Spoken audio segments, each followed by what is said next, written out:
Good morning and Jai Hind, dear students. I, Dr. Manjri Jhunjhunwala, along with my colleague, Dr. Vishal Singh, Department of English, Vasanta College for Women, Rajghat, present here our course title, Understanding Literary Genres and Devices.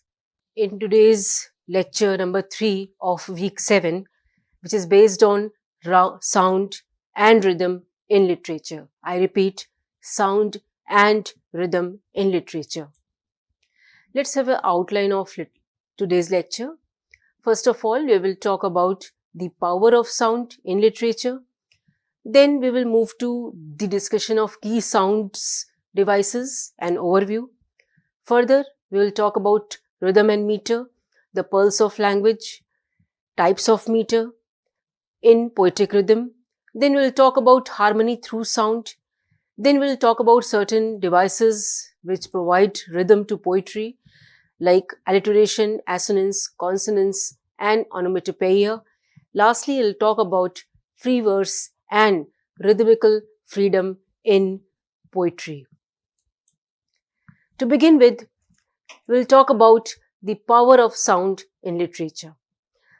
Sound devices are techniques that emphasizes acoustic qualities of language. Acoustic means how far the sound is audible to the listener. That is, how words flow, repeat, resonate when spoken aloud. It is used to create harmony and rhythm for emphasis. Let's talk about why sound matters. The purpose of sound is to reinforce memory, and it also pleases the ear. So memory is better, memory increases, and also we are entertained. It appeals to our pleasures. The sound builds tension, mood, and create atmosphere of the literature. For example, poetry. Sounds also connect form and structure of contents to meaning. That is, the way something sound mirrors what it says. It creates emotional resonance and musicality in the written work. For example, in Lord Alfred Tennyson's line, which reads as the murmuring of innumerable bees. Immediately we have the sound of bees. Why? Because of the use of the word murmur. Next example. Here in this example, the soft murr sound creates a buzzing, continuous murmur that imitates bees. Let's see what are the key sound devices. We have alliteration, rhyme, rhythm meter, assonance, consonance, repetition, onomatopoeia. Each create distinct auditory factor. Each creates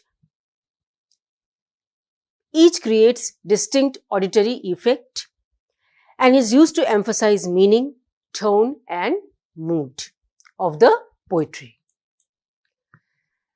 What is rhythm and meter? It is also considered to be the pulse of language. How? Let's see. Rhythm is pattern of unstressed and stressed syllables in speech or writing. That means the beat that drives a poem or line is known as rhythm. Now, how unstressed and stressed is decided? Unstressed, if first of all we divide a word into syllables. If the syllable has strong vowel, it is stressed. If the syllable has weak vowel, it is unstressed. What is meter? Measured structure of rhythm of any poem or line is called meter.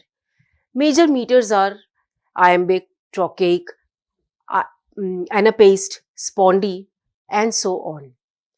What is the purpose of using meter? Meter is responsible for natural movement and musical flow in any poetry. Meter also conveys urgency, emotion, calm or tension. It also reflects character voice in drama or prose. For example, I Wandered Lonely as a Cloud, written by William Wordsworth, where it is written, beside the lake beneath the trees, fluttering and dancing in the breeze. This is the example of rhythm. Let's have a look at types of meter, also known as poetic rhythm. The most important and most common and most popular and ancient meter in English literature is iambic, which is combination of unstress and stress.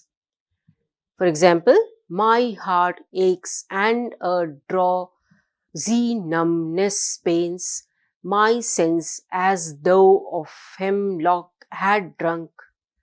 This is taken from Ode to a Nightingale, written by famous romantic poet John Keats. Next important meter is trochaic, which is just reverse of iambic, just opposite to iambic, stressed plus unstressed. May thou month of rosy beauty, month when pleasure is a duty. That is trochaic. Anapaestic is three-syllabic. In the beginning we have unstress plus stress. For example, I am monarch of all I survey. Next is dactylic, which is opposite to anapaestic, stressed plus two double stress. Half a league. Further we have spondaic, which is two stressed. There is no unstress in spondaic. Downtown, heartbreak, dead end. These are examples of spondaic meter. Let's talk about rhyme, which is harmony through sound in any written piece of work. Rhyme is a repetitive sequence of identical sounds at the end of words, generally at the line's end. For example, tiger, tiger, burning bright in the forest of night. These famous lines are written by William Blake. Rhymes provide pleasure and is responsible for musical unity. Rhymes also play a role in strengthening memory and fine closure. Use of rhyme also helps to connect ideas across lines. We have certain types of rhymes. Perfect rhyme, for example, right, height. Slant rhyme, also known as half rhyme or near rhyme. For example, cat, cut. There is single difference between medial sound, middle sound, a and a. Internal rhyme, while I nodded, nearly napping, suddenly there came a tapping. So we have internal rhyme, napping and tapping, which words occurring in between the lines. I rhyme, come home. It looks similar but sounds are different. We have C-O-M-E, H-O-M-E, but C-O-M-E is come and H-O-M-E is home.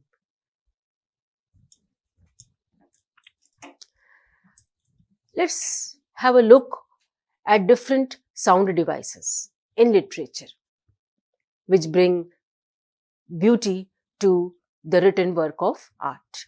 For example, alliteration. Alliteration is repetition of same consonant sound or the same consonant letter at the beginning of a series of words to create rhythm and cohesion. For example, Peter Piper picked a peck of pickled peppers. Here we have repetition of per sound. Assonance. It is repetition of vowel sounds within a word. For example, on a proud round cloud in white high night. So first of all we have ow vowel which is repeated in proud, round and cloud, ow. Secondly, we have white high night. There we have I vowel or I diphthong. So that's how we have assonance in the line. Consonants, next is consonants, which is repetition of identical consonant sounds, especially at line ends or internally. For example, few flocked to the fight, around the rugged rock, the ragged rascal ran. Here we have continuous repetition of r sound in between and also at the end. Onomatopoeia, words that imitate natural sounds. A word that sounds like the sound it means. For example, buzz. The buzz is the sound a bee makes. Then achoo, the sound of a sneezing. Further, we have free verse and rhythmical freedom. Further, we have free verse that provides rhythmical freedom during writing poetry. Modern poets follow the technique of experimentation in their work of art and break the traditional pattern of metrical conventions, but retain rhythmical awareness in their poetry. Thus, modern writers focus on natural stress, rhythm and phrasing. For example, let us go then you and I when the evening is spread out against the sky. So there is no barring of metrical or rhythmical pattern. This is example of free verse written by T.S. Eliot in his poem The Love Song of J. Alfred Prufrock. Similarly, in keeping with modernist experimentations, poets like T.S. Eliot, Ezra Pound and W.H. Auden used irregular rhythm for fragmentation, ambiguity and irony. Here, music replaces meter. Poetry is a spoken symphony at the end. To sum up today's lecture, we learnt what is sound. Sound is the music of meaning. Further, sound and rhyme helps to make unity between idea and sound. Sound engages readers' sense, emotion and intellect. It plays role in shaping tone, mood and pace. Rhythm is also useful, helpful for movement of emotion, or we can say we have emotional flow. Rhyme, alliteration and assonance, they provide texture and tone to the poetry. And lastly, literary sound devices unify form and feeling. Here, structure and feeling both are united in such a manner that it brings pleasure to the reader's heart. Thank you.